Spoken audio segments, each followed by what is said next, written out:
네, 반갑습니다. 장영수의 이슈 토크 시간입니다. 자, 오늘은요, 2020년 전 세계를 들썩이게 하고 있는 코로나와 관련한 내용에 대해서 잠시 살펴보도록 하겠습니다. 우선 코로나 바이러스, 이 코비드-19, 요게 뭔지 개념부터 잡고 출발해 보도록 하겠습니다.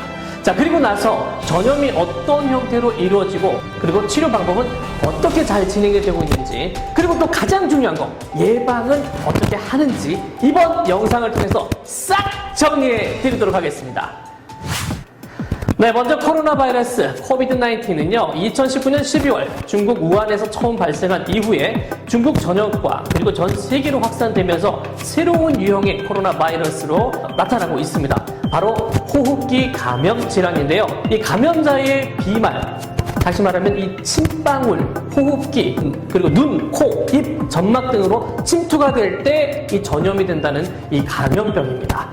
이 보통 감염이 시작이 되면요, 약 2일에서 14일 정도의 잠복기를 거친 뒤에 이 발열이 37.5도 이상, 그리고 또 기침이나 호흡곤란 등으로 이 호흡기 증상이 폐렴으로 그 중증상으로 나타나는 게 보통입니다.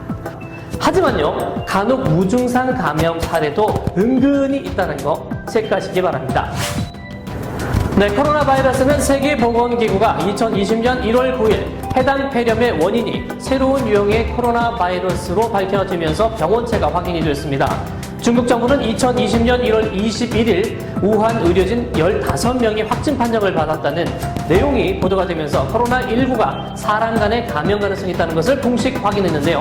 이후 감염 확산세가 이어지자 세계보건기구에서는 2020년 1월 30일 국제적 공중보건 비상사태를 선포하게 됩니다. 계속해서 코로나19 확진자가 전 세계적으로 속출하자 세계보건기구에서는 3월 11일 홍콩 독감, 2009년에 나타났던 신종플루였죠. 이후 사상 세 번째로 코로나19에 대한 팬데믹을 선포하게 됩니다. 즉 세계적인 대유행을 의미하게 되는 거죠. 코로나 바이러스 감염증 코비드-19은 이 병원체 자체가 사스 코로나 바이러스 2에 해당되는 내용입니다. 그렇다면 이 전염을 어떻게 진행되고 있는지 궁금해지는데요.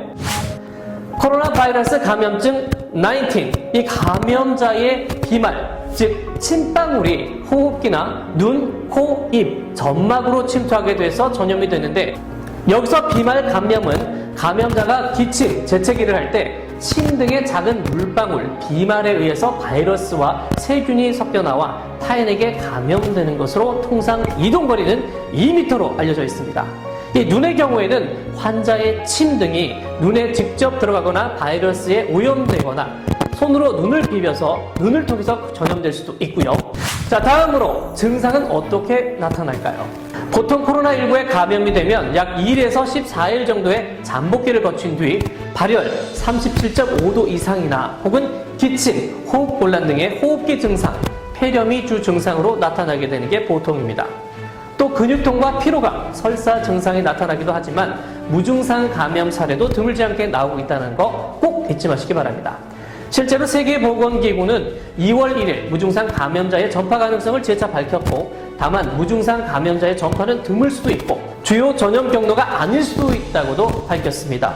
또 우리 보건복지부도 2월 2일 코로나19는 무증상 경증 환자에서 감염증이 전파되는 경우도 나타나고 있다면서 해당 증상들은 차도가 좋아지기도 하지만 일부에서는 중증 폐렴을 유발할 가능성이 있어서 주의가 요구된다는 거 얘기했었죠. 네, 그럼 진단은 어떻게 이루어지는지 궁금하시죠? 네, 우리나라의 경우 코로나19 발생 초기에는 판코로나 바이러스 검사법과 그리고 염기서열 분석 일치 여부를 통한 확진 검사를 진행하고 있습니다. 이는 의심 환자에 대해 코로나 바이러스 계열인지의 여부와 그리고 또 양성 반응이 나오면 환자 검체에서 나온 바이러스 유전자 염기서열 분석을 통해서 검사를 진행하게 됩니다. 예전에는 한 하루 이틀 정도 소요가 됐었는데요. 그런데 1월 31일부터는 코로나19만을 타깃으로 하는 새 검사법, 이른바 RT-PCR이 개발이 되면서 질병관리본부와 그리고 전국의 18개 보건환경연구원에서 함께 적용이 되고 있습니다. 이 검사법은요, 판코로나 검사처럼 코로나 바이러스 전체 계열이 아닌 코로나19를 특정해서 진단할 수 있는 CR키트가 핵심이고요. 검사 6시간 이내에 결과를 확인할 수가 있습니다. 이 키트는 이후에 2월 7일부터 민간 병원에서 보급되고 있고 코로나19의 신속한 진단이 가능해졌다는 말씀도 드릴 수 있겠습니다. 코로나 치료, 그러면 어떻게 치료가 가능할까요? 네, 현재 코로나19 백신이나 치료제는 아직 개발되지 않은 상태입니다. 코로나19 환자로 확진이 되면 기침, 인후통, 그리고 폐렴 등의 주요 증상에 따라서 항바이러스제나 그리고 2차 감염 예방을 위한 항생제 투여를 통해서 대증 치료를 함께 하고 있습니다. 다만 코로나19 확진자들로부터 치료를 담당하고 있는 의료진들은 일부 환자의 경우 항바이러스 투여 없이 자가 면역 치료도 치유가 가능하다고 밝히고 있는데요. 이 증상이 호전된 뒤에도 무증상으로 바이러스가 3, 4주 지속되는 경우도 있고 드물게는 바이러스가 다시 활성화하는 경우도 있기 때문에 치료가 종료됐다고 해도 최소 2주가량은 자가 격리를 하는 것이 좋다는 거 꼭 잊지 마시기 바랍니다. 네, 이쯤 되면 코로나19를 피하기 위한 예방수칙이 참 중요할 텐데요. 코로나19 감염을 예방하기 위해서는 흐르는 물에 30초 이상 손 씻기를 꼼꼼히 하고요. 외출하거나 의료기관에 들를 때에는 마스크 착용과 같은 예방수칙을 반드시 지켜야 합니다. 마스크의 경우에는 식품의약품안정처가 정하는 보건용 마스크를 사용하면 되는데요.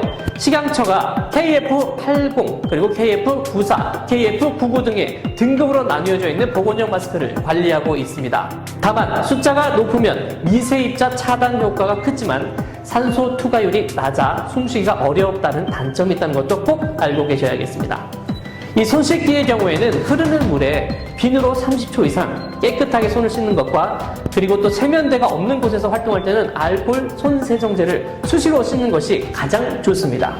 손을 자주 씻는 것, 눈을 비비는 것, 코를 만지는 습관을 버리는 것 잊지 마시고요. 네, 지금까지 코로나에 대한 이모저모를 함께 짚어봤습니다. 보다 자세한 소식은 공개된 포털 사이트에 자료들이 많이 있으니까요. 원하는 부분들을 잘 검색해 보시고 찾아보는 것 아시겠습니까?